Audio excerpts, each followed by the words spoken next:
Tapi yang baru bergabung saya ulang sedikit ya. Hermeneutika yang tadinya itu ilmu menafsirkan teks ya dalam bahasa di dalam kitab suci. Kemudian teks tadi kita ubah ya. Teksnya itu kita ubah menjadi yang kita tafsirkan adalah seni ya. Bisa objek seni, objek kebudayaan, bisa seni pertunjukan ya, pokoknya kita anggap pertunjukan itu sebagai teks.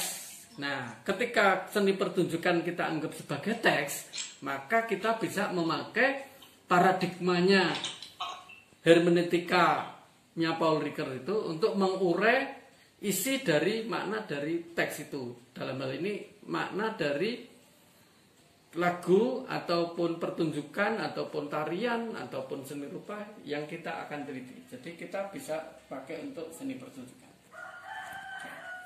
Jadi nanti yang berminat ya bisa tinggal ikuti skemanya, terjun lapangan, selesai ya. Jadi skripsinya cepat lulus. Contoh berikut itu tentang nilai-nilai sebuah nyanyian. Kita lihat ini kakak kelas ya di S2. Kita lihat contohnya bimbingan saya ya untuk S2 dari Purnamasari ya. Ayu Rahma Purnamasari tentang nyanyian senjang Petuh Lame. Nah, dicari apa? Apa nilai-nilai pendidikan edukatif di dalam nyanyian senjang Petuh Lame? Gitu kan ya. Ini ya. Jadi problemnya ini ada nyanyian senjang di dalam masyarakat ya, kemudian dicari nilai-nilai edukatifnya. Oke, caranya bagaimana?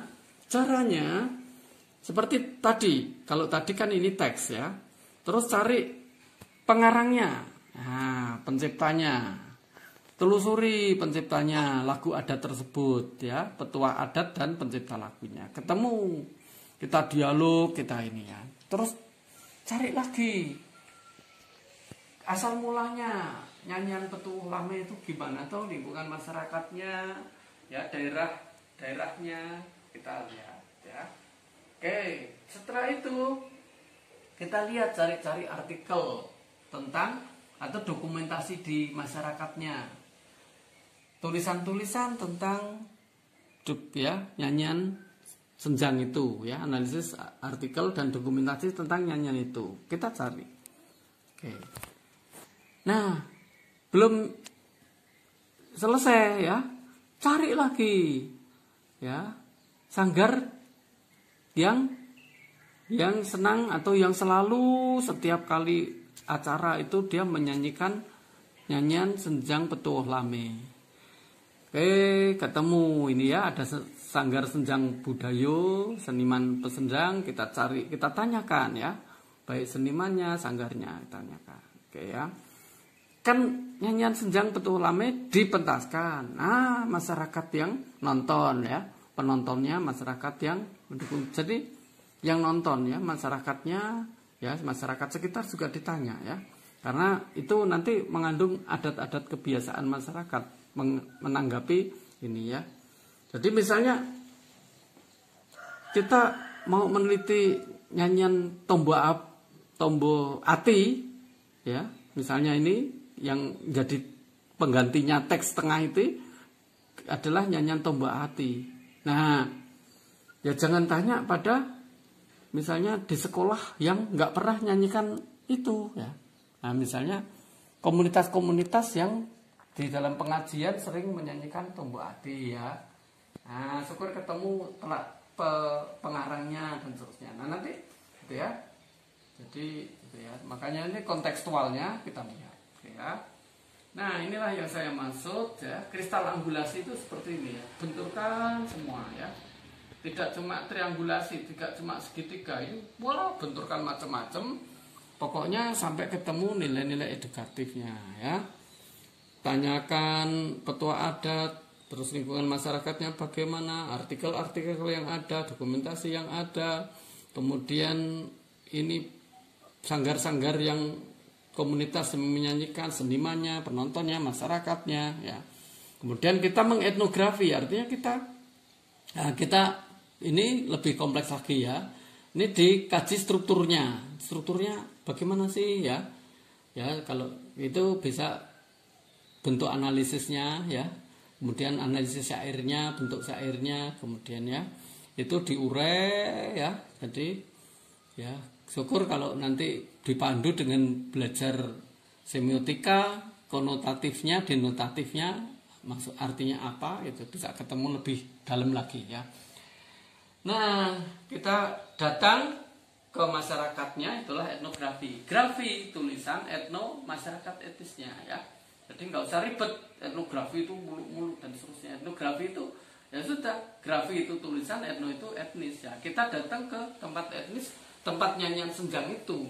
Nah, kita tulis apa saja yang kompleksitas yang ada di sana ya. Nah, sesuai dengan penelitian kita. Nah, kalau kita tentang nilai-nilai edukatifnya, ya sudah, nilai-nilai pendidikan apa di dalam nyanyian senjang itu ya. Ada nilai apa? Nanti tanya ya dengan circular angulasi, maka ketemu ya. Nah, terus terakhir kesimpulan. Nilai-nilai edukatif nyanyian senjang adalah ini. Loh, buktinya mana? Oh, buktinya ini petua adat bilang begini. Oh, ini buktinya artikel juga begini. Oh, gitu ya. Nah, itu ya nanti jadi itu ya, bahwa penelitian kualitatif itu juga banyak bukti ya. Kutipan-kutipannya, kemudian bukti-buktinya, sehingga mau tidak mau ya nanti ya biasanya itu kan kalau kita biarkan itu terjadi polysemik text, artinya nyanyian senjang itu banyak yang menafsirkan, tetapi setelah kita benturkan berbagai hal ini dengan circular angulasi, maka nilai nanti tidak menjadi polysemik text, tetapi menjadi teks yang sudah tersusun ya, menjadi satu perspektif dan bukti-buktinya. Nah, ketemulah nilai-nilai edukatif bagi masyarakat pendukungnya, gitu ya. Jadi nyanyian bisa. Nah, tadi yang baru bergabung ya. 1. Hermeneutika itu merupakan ilmu untuk menafsirkan makna teks ya. Bermula dari bahasa ya. Bahasa dari kitab suci untuk menafsirkan kitab suci.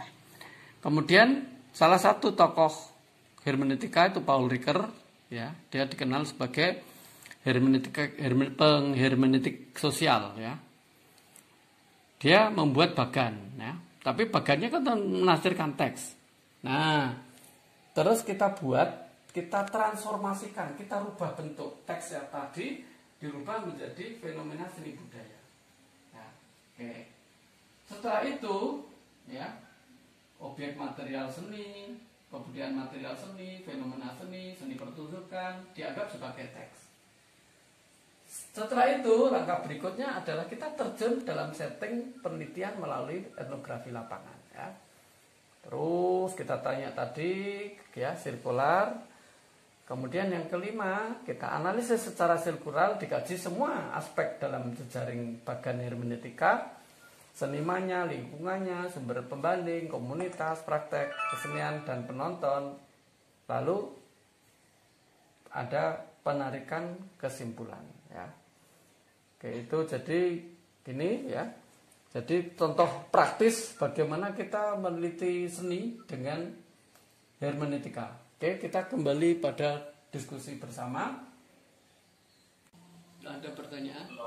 Belum ya? Kalau gitu sambil kita mengingat kembali. Jadi hermeneutika itu makanan apa itu? Hermeneutika itu apa? Tentang apa hermeneutika itu? Tafsiran, Pak. Iya, jadi oke. Iya, betul. Jadi ilmu untuk menafsirkan. Kemudian kalau bagannya Paul Ricoeur ya, itu melihatnya aspeknya apa saja? Aspeknya apa saja ketika kita melihat? Ada aspek, harus dilihat dari apa? Satu, aspek pengarangnya, ya. Terus apa lagi? Lingkungan. Betul, lingkungan ya, lingkungan konteksnya ya, konteks dibuat lagunya, konteks masyarakatnya, kejadiannya dan seterusnya. Ya, karena lingkungan itu penting ya, untuk mengetahui artinya kan lingkungan itu penting ya. Kita bisa mengetahui corona, nah, konteksnya bagaimana, asal usulnya bagaimana kan penting ya, gitu ya kira-kira ya. Tanpa ngerti konteksnya kita agak susah untuk mencari maknanya ya. Ya, mengapa orang nggak boleh salaman dan seterusnya ya. Oke. Lingkungan, terus apa lagi tadi? Apa lagi? Jurnal-jurnal, artikel yang dokumen ya. Dokumen, jurnal, artikel yang menarik ya, artikel yang terkait ya. Oke, terus apa lagi?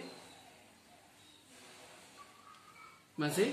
Komunitas penggemar. Cocok ya, betul sekali. Komunitasnya penggemar ya.